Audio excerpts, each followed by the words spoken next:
Hello guys, ഇന്നത്തെ നമ്മുടെ video എന്ന് പറഞ്ഞു കഴിഞ്ഞാൽ അടിമാലി അല്ലേ? യെസ്, അടിമാലി പോയി നമ്മൾ അടിമാലി വൈബ് ആസ്വദിക്കാൻ പോവുകയാണ് ഗായ്സ്. അപ്പം പോകുന്ന വഴിക്ക് നമ്മൾ കല്ലാർകുട്ടി വെള്ളച്ചാട്ടം, അടിമാലി വെള്ളച്ചാട്ടം, അതിൻ്റെ പുറകെ കല്ലാർകുട്ടി പാലം, ഇതെല്ലാം നമ്മൾ എക്സ്പ്ലോർ ചെയ്ത് എൻജോയ് ചെയ്യാൻ പോവാണ്. So let's see the video. നമ്മളിപ്പോൾ പൊയ്ക്കൊണ്ടിരിക്കുന്നത് അടിമാലി ടൗണിലൂടെയാണ്. ചെറിയ ചാറ്റൽ മഴയൊക്കെ ഉണ്ട്, അതുകൊണ്ട് തന്നെ ഞങ്ങൾ നനഞ്ഞ് കുളിച്ചിരിക്കുകയാണ് വണ്ടിയിൽ. അപ്പോൾ സിറ്റിയിലേക്ക് നമ്മൾ കയറുകയാണ്. കയറുമ്പോൾ തന്നെ അവിടെ ഒരു വെള്ളച്ചാട്ടമൊക്കെ കാണാം. അതാണ് ഈ അടിമാലി ടൗണിൻ്റെ ഒരു മെയിൻ ഒരു വ്യൂ. ആ ഒരു വെള്ളച്ചാട്ടമൊക്കെ നമുക്ക് കറക്റ്റ് ഒരു ഇതിൽ കിട്ടണമെങ്കിൽ നമ്മൾ ഒന്നെങ്കിൽ അവിടെ വണ്ടി നിർത്തിയിട്ട് സൂം ചെയ്തൊക്കെ എടുക്കണം, ഇല്ലെങ്കിൽ ഡ്രോണൊക്കെ ഉപയോഗിച്ച് ഷൂട്ട് ചെയ്യുകയാണെങ്കിൽ ആ ഒരു വെള്ളച്ചാട്ടത്തിൻ്റെ ഭംഗി വളരെ വ്യക്തമായി നമുക്ക് കിട്ടിയേനെ. നമ്മൾ ഡ്രോണൊക്കെ എന്തെങ്കിലുമൊക്കെ വാങ്ങും എന്നൊക്കെ പ്രതീക്ഷിക്കുന്നു. അപ്പോൾ അടിമാലി ടൗണിലൂടെ ഞങ്ങൾ മുന്നോട്ട് പോകുകയാണ്. ഇപ്പോൾ ചാറ്റൽ മഴയൊക്കെ പെയ്യുന്നുണ്ടെങ്കിലും വലിയ കാര്യമായിട്ട് ഇവിടെ വന്നപ്പോഴത്തേക്കും മഴയങ്ങ് പെയ്തില്ല. ഞങ്ങൾ വരുന്ന വഴിക്ക് നല്ല ശക്തമായ മഴയൊക്കെ ഉണ്ടായിരുന്നു. ആ മഴയെല്ലാം നനഞ്ഞാണ് ഞങ്ങൾ വന്നുകൊണ്ടിരിക്കുന്നത് അടിമാലിയിലേക്ക്. അപ്പോൾ നല്ല വ്യൂ ആണ് മഴക്കാലം ആയിക്കഴിഞ്ഞാൽ നമ്മുടെ അടിമാലി ടൗണൊക്കെ കാണാൻ. റോഡ് പണിയൊക്കെ നടന്നുകൊണ്ടിരിക്കുന്നുണ്ട്, അതുകൊണ്ട് തന്നെ ചെള്ളയൊക്കെ ഉണ്ട്. പിന്നെ നമ്മൾ സ്കൂട്ടിക്കൊക്കെ വരുന്നെങ്കിൽ ഈ ചെള്ളയൊക്കെ ഉള്ള സ്ഥലത്തെത്തുമ്പോൾ വളരെ സൂക്ഷിച്ച് പോകണം, ടയറൊക്കെ പാളാനൊക്കെ സാധ്യതയുണ്ട്. നമ്മളിപ്പോൾ ബൈക്കിനായതുകൊണ്ട് വലിയ കുഴപ്പമൊന്നുമില്ലായിരുന്നു. അവിടെ എല്ലാം ചെളിയും അതും ഇതൊക്കെയാണ് റോഡ് സൈഡിൽ. അപ്പോൾ നമ്മൾ വണ്ടിയൊക്കെ ഓടിക്കുമ്പോൾ വളരെ ശ്രദ്ധിച്ചൊക്കെ പോവുക. റോഡ് പണിയാണ്. നമ്മളിപ്പോൾ കാണുന്ന ഈ ഒരു സ്റ്റെപ്പ് വഴി മേളോട്ട് പോയി കഴിഞ്ഞാൽ അടിമാലിയിലെ മഹാദേവ ക്ഷേത്രത്തിലെത്താം. അപ്പം മഹാദേവ ക്ഷേത്രത്തിലേക്ക് കയറുന്നിടത്ത് തന്നെ ഒരു വലിയൊരു ആലുണ്ട് ആ സ്റ്റെപ്പിൻ്റെ അടുത്ത്. അതൊക്കെ കാണാനൊരു പ്രത്യേക ഭംഗിയാണ്. ഞങ്ങൾ അടിമാലിക്ക് വന്നത് നമ്മുടെ കോസ്മോസ് അണ്ണൻ്റെ ജോലി സംബന്ധമായ ചില വിഷയങ്ങൾക്കൊക്കെ വേണ്ടിയാണ് വന്നത്. അവൻ്റെ ഒരു സ്കൂൾ വരെ പോകണമായിരുന്നു. അപ്പോൾ അവൻ ആ സ്കൂളിലേക്ക് പോയപ്പോൾ സ്കൂളിൻ്റെ വരാന്തയിൽ ഞാൻ ഏകദേശം ഒരു മണിക്കൂറോളം കട്ട പോസ്റ്റായി നിൽക്കേണ്ടി വന്നു. പിന്നെ അവൻ പെട്ടെന്ന് തന്നെ കാര്യങ്ങളൊക്കെ നടത്തിയിട്ട് വേഗം വന്നു. അത് കഴിഞ്ഞ് ഞങ്ങൾ വീണ്ടും പതുക്കെ വീട്ടിലേക്ക് യാത്ര തിരിച്ചു. അപ്പോൾ പോകുന്ന വഴിക്ക് നമ്മുടെ കല്ലാർകുട്ടി ഡാമുണ്ട്. അപ്പോൾ കല്ലാർകുട്ടി ഡാം ഒരു 2 മാസം മുമ്പ് വറ്റിച്ചെന്നൊക്കെ പറഞ്ഞ ന്യൂസും അതുപോലെ ഇൻസ്റ്റയിലും ഒക്കെ തരംഗമായി നിന്നൊരു സമയമുണ്ടായിരുന്നു. ആ ഒരു സമയത്ത് ഞങ്ങൾക്ക് കല്ലാർകുട്ടി ഡാം കാണാനൊന്നും വരാൻ പറ്റിയില്ല. ആ ഒരു വിഷമം തീർക്കാൻ വേണ്ടിയും കൂടിയാണ് ഈ ഒരു അടിമാലി ട്രിപ്പ് നമ്മൾ വെച്ചിരിക്കുന്നത്. അപ്പോൾ നമുക്ക് കല്ലാർകുട്ടി ഡാമിലെ ആ വെള്ളത്തിൻ്റെ ഒരു കാഴ്ചയൊക്കെ ഒന്ന് നമുക്ക് കാണണം. അതെല്ലാം ഈ ഒരു വീഡിയോയിലുണ്ട്. ആരും സ്കിപ്പൊന്നും ചെയ്യാതെ കാണുക. ആദ്യമായി കാണുന്നവർ ആരെങ്കിലുമൊക്കെ ഉണ്ടെങ്കിൽ ഒന്ന് സബ്സ്ക്രൈബ് ചെയ്യാനും അതുപോലെ ബെല്ലൈക്കൺ ചവിട്ടിപ്പൊട്ടിക്കാനും നിങ്ങളുടെ വിലയേറിയ അഭിപ്രായങ്ങൾ രേഖപ്പെടുത്തുവാനും മറക്കരുത്. നമ്മുടെ ചാനലിലെ കൂട്ടുകാരായിട്ടുള്ളവർ മാത്രമാണ് കമൻ്റൊക്കെ ഇടുന്നത്. പുറത്തുനിന്ന് ആരും കമൻ്റൊന്നും ഇടുന്നില്ല. അത് ഞങ്ങളെ വളരെ വിഷമിപ്പിക്കുന്നുണ്ട്. അപ്പോൾ നിങ്ങളുടെ ഒരു സപ്പോർട്ട് നമുക്കുണ്ടെങ്കിൽ മാത്രമേ നമുക്ക് മുന്നോട്ട് ഒരുപാട് ഉയരങ്ങളിലേക്കൊക്കെ പോകാൻ പറ്റുള്ളൂ. അപ്പോൾ നിങ്ങളുടെ ഒരു സപ്പോർട്ടും കൂടെ ഉണ്ടാകുമെന്ന് പ്രതീക്ഷിക്കുന്നു. അപ്പോൾ ഇതൊക്കെയാണ് അടിമാലി ടൗണിലെ കാഴ്ചകൾ. നല്ല വൈബാണ്. കോടമഞ്ഞൊക്കെ വലിയ മലനിരകളുടെയൊക്കെ മുകളിൽ കൂടെയൊക്കെ അങ്ങോട്ടും ഇങ്ങോട്ടുമൊക്കെ പോകുന്നു. പിന്നെ അവിടെ ഒരു പമ്പിൽ കയറി ഞങ്ങൾ പെട്രോളൊക്കെ അടിച്ചതിന് ശേഷമാണ് യാത്ര തുടർന്നത്. പമ്പിൽ ചെന്ന് പെട്രോളൊക്കെ അടിച്ചതിന് ശേഷം ഞങ്ങൾ വീണ്ടും പതുക്കെ യാത്ര തുടർന്നു. അപ്പോൾ പോകുന്ന വഴിക്കൊക്കെ ഉരുൾ പൊട്ടിയതൊക്കെ റോഡിൻ്റെ സൈഡിലൊക്കെ കിടക്കുന്നത് കണ്ടു. നമ്മുടെ ഹൈ റേഞ്ചിൽ ഇപ്പോൾ ഒരാഴ്ചയായിട്ട് ശക്തമായ മഴ പെയ്തുകൊണ്ടിരിക്കുകയാണ്. അതുകൊണ്ട് തന്നെ കർഷകർക്കൊക്കെ വളരെ ബുദ്ധിമുട്ടാണ്. ഏലക്കർഷകർക്കൊക്കെയാണ് ഭയങ്കര ബുദ്ധിമുട്ട്. ഏലക്ക ചീഞ്ഞൊക്കെ പോകുന്ന അവസ്ഥയൊക്കെയാണ്. ഒരുപാട് പ്രതിസന്ധികളിലൂടെയൊക്കെയാണ് നമ്മുടെ ഇടുക്കിയിലുള്ള ആൾക്കാരെല്ലാം കടന്നു പോയിക്കൊണ്ടിരിക്കുന്നത്. ഇതുപോലെ മഴ ഇങ്ങനെ നീണ്ടു നിൽക്കുകയാണെങ്കിൽ വളരെ ബുദ്ധിമുട്ടായിരിക്കും നമ്മുടെ കർഷകർക്കൊക്കെ എന്നാണ് ഞങ്ങൾക്ക് മനസ്സിലാക്കാൻ കഴിഞ്ഞത്. മരം ഒടിഞ്ഞ് വീഴുന്നതും അതുപോലെ ഒരുപാട് പ്രശ്നങ്ങളുണ്ട്. മണ്ണിടിച്ചിലും അതുപോലെ വെള്ളപ്പൊക്കമൊക്കെ വന്ന് കൃഷിയൊക്കെ നശിച്ചു പോകുന്നതും ഒക്കെ ഉണ്ട്. അതൊക്കെ നമുക്ക് വളരെ ബുദ്ധിമുട്ടുള്ള ഒരു സംഭവമാണ്. അപ്പോൾ മഴയൊക്കെ ഒന്ന് കുറഞ്ഞ് നല്ലൊരു വെയിലൊക്കെ വരുമായിരുന്നെങ്കിൽ നല്ലതായിരുന്നേനെ. പിന്നെ മഴക്കാലത്ത് മഴ പെയ്തില്ലെങ്കിൽ വേനൽക്കാലമാകുമ്പോഴത്തേക്കും നമുക്ക് വെള്ളം കൂടിയും മുട്ടുമല്ലോ. പിന്നെ പോകുന്ന വഴിക്കൊക്കെ നല്ല വൈബായിരുന്നു. ഇഷ്ടംപോലെ കാഴ്ചകളായിരുന്നു നമുക്ക് പോകുന്ന വഴിക്കെല്ലാം കിട്ടിയത്. കോടമഞ്ഞിൻ്റെ കാര്യം ഒരു രക്ഷയില്ല. മലകളെ തട്ടി തലോടി തഴുകി അങ്ങോട്ടോ ഇങ്ങോട്ടോ എങ്ങോട്ടെങ്കിലുമൊക്കെ പോകുന്ന മഞ്ഞുകൾ കാണാൻ വളരെ ഭംഗിയായിരുന്നു. പിന്നെ ഒരു രക്ഷയുമില്ല.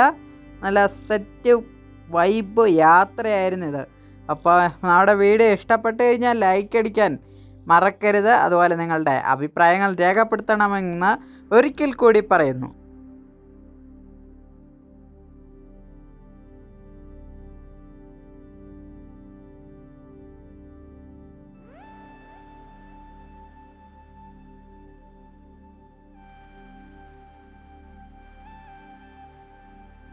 നമ്മൾ പോകുന്ന വഴിക്കെല്ലാം തന്നെ ഇടയ്ക്കിടയ്ക്ക് ഓരോ ചെറിയ അമ്പലങ്ങളൊക്കെ ഉണ്ട്. പിന്നെ റോഡിൻ്റെ വ്യൂ എന്ന് പറഞ്ഞു കഴിഞ്ഞാൽ ഒരു രക്ഷയുമില്ല. ഇവിടെ ഒരുപാട് കൃഷിത്തോട്ടങ്ങളൊക്കെ ഉണ്ട്. ഏലത്തോട്ടം, കപ്പത്തോട്ടം, തെങ്ങിൻ തോട്ടം, വാഴത്തോട്ടം, അങ്ങനെ നിരവധി തോട്ടങ്ങളൊക്കെ ഉണ്ട്. നമ്മുടെ ഇടുക്കി വൈബല്ലേ, പൊളിയല്ലേ, ഒരു രക്ഷയില്ല. അടിമാലി സൂപ്പറാണ് കേട്ടോ. അപ്പം അടിമാലിക്കാരെങ്കിലുമൊക്കെ നമ്മുടെ വീഡിയോ കാണുന്നുണ്ടെങ്കിൽ ഒന്ന് ലൈക്ക് അടിക്കാനും അതുപോലെ നിങ്ങളുടെ അഭിപ്രായങ്ങൾ രേഖപ്പെടുത്തുവാനും മറക്കരുതേ. അപ്പം ഓരോ യാത്രയും നമ്മളെ വൈബിൽ കൊണ്ടെത്തിക്കുന്നത് നമ്മുടെ കൂടെ വരുന്ന ചങ്കിൻ്റെ ഒരു ഇതാണ്. അപ്പോൾ ഇങ്ങനെയുള്ള ചങ്കുകൾ നിങ്ങൾക്കുണ്ടെങ്കിൽ ഒന്ന് മെൻഷൻ ചെയ്യാൻ കമൻറ്റ് ചെയ്യാൻ മറക്കരുത്. അപ്പോൾ ഞങ്ങളുടെ നാട്ടിലൂടെയൊക്കെ വരുന്ന അമ്മു ബസ്സിനെ ഞങ്ങൾ വഴിയിൽ വെച്ച് കണ്ടു. പിന്നെ ഒരു ജീപ്പയിൽ ഏതാണ്ട് വാഴയ്ക്കൊക്കെ കയറ്റിക്കൊണ്ട് പോന്നു. നമ്മൾ ഇങ്ങനെ മുന്നോട്ട് പോയിക്കൊണ്ടിരിക്കുകയാണ്. ഇനിയിപ്പോൾ നമ്മൾ നേരെ ചെന്ന് എത്താൻ പോകുന്നത് കല്ലാർകുട്ടി ഡാമിൻ്റെ മുന്നിലാണ്. അപ്പോൾ ഡാം നമ്മൾ പോകുന്ന വഴിക്ക് റോഡ് സൈഡിലാണ്. അപ്പോൾ ഡാമിലെ കാഴ്ചകളൊക്കെ ഒന്ന് കണ്ടു നോക്കാം നമുക്ക്. അപ്പോൾ ഡാമിലെ കാഴ്ചകളൊക്കെ ഇഷ്ടപ്പെട്ട് കഴിഞ്ഞാൽ നിങ്ങൾ ഉറപ്പായിട്ടും കമൻറ്റ് ചെയ്യണം കേട്ടോ ഗൈസ്. ഒരിക്കൽ കൂടി ഓർമ്മിപ്പിക്കുകയാണ്, ഇനിയും കമൻറ്റ് ഇടണമെന്ന് ഞങ്ങൾ പറയുന്നില്ല. നിങ്ങൾക്ക് വീഡിയോ ഇഷ്ടപ്പെട്ട് കഴിഞ്ഞാൽ വീഡിയോയിൽ എന്തെങ്കിലുമൊക്കെ പോരായ്മയൊക്കെ ഉണ്ടെങ്കിൽ അത് കറക്റ്റ് കമൻ്റായിട്ട് തന്നെ പറയുക ഗൈസ്. ഞങ്ങൾക്ക് എന്നാലും അടുത്ത വീഡിയോയിൽ കൂടുതലും അതിൻ്റെ ഒരു പോരായ്മയൊക്കെ നികത്തി ഇച്ചിരി കൂടെ സെറ്റപ്പ് ആക്കാൻ പറ്റുള്ളൂ. അപ്പം നിങ്ങളുടെ അഭിപ്രായം എന്താണോ അത് കറക്റ്റായി രേഖപ്പെടുത്തുവാൻ നിങ്ങൾ മറക്കരുത്. അപ്പോൾ ഒന്നാണ്ട് നമ്മൾ കല്ലാർകുട്ടി ഡാമിൻ്റെ അടുത്തെത്താറായിരിക്കുകയാണ്. നല്ലൊരു അന്തരീക്ഷമാണിപ്പം. ചെറിയ മഴയൊക്കെ കഴിഞ്ഞതുകൊണ്ട് തന്നെ നല്ലൊരു വൈബാണ് നമുക്കിപ്പോൾ കിട്ടിക്കൊണ്ടിരിക്കുന്നത്. അപ്പം ഇതാണ് കല്ലാർകുട്ടി ഡാം. ഡാമിൽ നല്ല വെള്ളമുണ്ട്. ഞങ്ങളൊരു പ്രാവശ്യം വന്നപ്പോൾ ഇവിടെ ഇത്രയും വെള്ളമൊന്നും ഇല്ലായിരുന്നു. ഇപ്പം മഴക്കാലമൊക്കെ ആയതുകൊണ്ട് നല്ല വെള്ളമുണ്ട്. അപ്പം ആ കാഴ്ചയൊക്കെ വളരെ മനോഹരമാണ്. ഇതാണ് കല്ലാർകുട്ടി ഡാം. എന്താല്ലേ ഭംഗി. ഇതുവഴി വന്നിട്ടുള്ളവരൊക്കെ ഉണ്ടെങ്കിൽ ഒന്ന് കമൻറ്റ് ചെയ്യാൻ മറക്കരുതേ.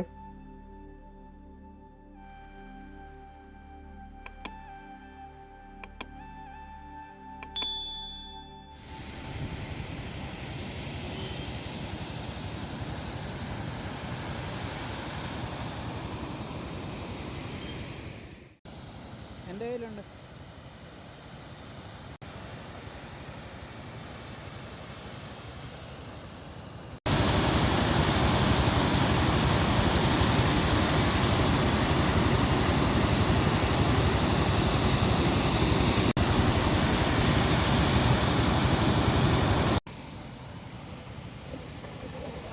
നമ്മളിപ്പോൾ എവിടെയാടാ വന്ന് നിൽക്കുന്നത്?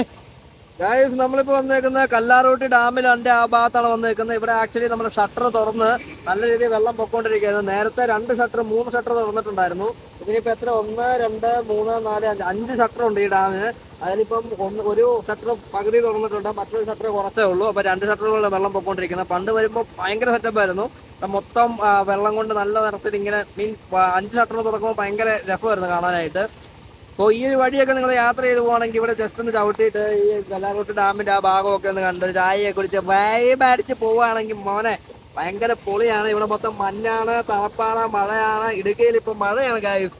മഴ പെയ്ത് ഇങ്ങനെ നനഞ്ഞ് കുളിച്ച് ഞങ്ങൾ അടിമാലി വരെ ഒന്ന് ചില്ല് ചെയ്യാൻ വേണ്ടി പോകാനാണ് ഗായ്സ്. അപ്പം ഇങ്ങനെയൊക്കെയാണ് ഇവിടുത്തെ കാര്യങ്ങൾ. അപ്പം നിങ്ങൾ ഇങ്ങോട്ട് ഇറങ്ങുവാണെങ്കിൽ നിങ്ങൾ ഇറങ്ങണം. പിന്നെ മെയിൻ കാര്യം നമ്മുടെ കൂടെ ഇനി കുറച്ച് നാളത്തേക്ക് ഇംഗ്രിതം കാണുമല്ല. ഇംഗ്രിതം നാട് വിട്ട് പോയിരിക്കുകയാണ് ഗായ്സ്. പുള്ളി ഷെഫായിട്ട് നമ്മുടെ തിരുവനന്തപുരം എവിടെ പോയേക്കാണ്. അപ്പം പുള്ളിയില്ല. അപ്പം നമ്മൾ തന്നെയായിരിക്കും. വീണ്ടും ഇനി വേറെ ആരെങ്കിലും വരുമെന്ന് നമുക്ക് നോക്കാം. നമ്മുടെ കൂടെ കൂട്ടാൻ വരുന്ന ആരെങ്കിലും ഉണ്ടെങ്കിൽ നമുക്ക് സെറ്റ് ചെയ്യാം. അപ്പം ഗായ്സ്, ഇടുക്കിക്ക് ഇറങ്ങുവാണെങ്കിൽ മറക്കാതിരിക്കേണ്ട ഒരു സ്പോട്ടാണിത്. ഇവിടെ വരേണ്ട എങ്ങനെയാണെന്ന് പറഞ്ഞിട്ടുണ്ടെങ്കിൽ കട്ടപ്പനയിൽ നിന്ന് അടിമാലി പോകുന്ന വഴി, അല്ലെങ്കിൽ എവിടെ നിന്നാണെങ്കിലും മുരിക്കാശ്ശേരി നിന്ന് അടിമാലി പോകുകയാണെങ്കിൽ എങ്ങനെ പോയാലും നിങ്ങൾ കല്ലാർകുട്ടി കൂടി അടിമാലിക്ക് പോവുക. കല്ലാർകുട്ടി കൂടി അടിമാലിക്ക് പോകുമ്പോൾ, അല്ലെങ്കിൽ കല്ലാർകുട്ടി കൂടി നിങ്ങൾ വെള്ളത്തൂല് വല്ലതും പോവുകയാണെങ്കിലൊക്കെ നിങ്ങൾക്ക് ഈ ഒരു ഡാമും കാഴ്ചകളൊക്കെ കണ്ടിട്ട് പോവാം. പിന്നെ മസ്റ്റായിട്ട് നിങ്ങൾ അടിമാലി ചെല്ലുവാണെങ്കിൽ അവിടെ ഒരു വലിയൊരു വാട്ടർഫാൾസ് ഉണ്ട്. ഇപ്പോൾ നല്ല രീതിയിൽ വെള്ളം കയറി വന്ന് കിടക്കുന്ന സമയമാണ്. അപ്പോൾ അതും ഒന്ന് വിസിറ്റ് ചെയ്തിട്ട് പോവുക. മൂന്നാറൊക്കെ പോകുന്ന ആൾക്കാർക്ക് മസ്റ്റ് വിസിറ്റ് പ്ലേസ് കൂടിയാണ് ഇത് ഗൈസ്. അപ്പം വരിക, ചില്ല് ചെയ്യുക, വൈബ് ചെയ്യുക. നമ്മുടെ ചാനൽ സബ്സ്ക്രൈബ് ചെയ്യാത്തവരുണ്ട് സബ്സ്ക്രൈബ് ചെയ്യുക, ലൈക്ക് ചെയ്യുക, ഷെയർ ചെയ്യുക, കമൻറ്റ് ചെയ്യുക. Bye bye.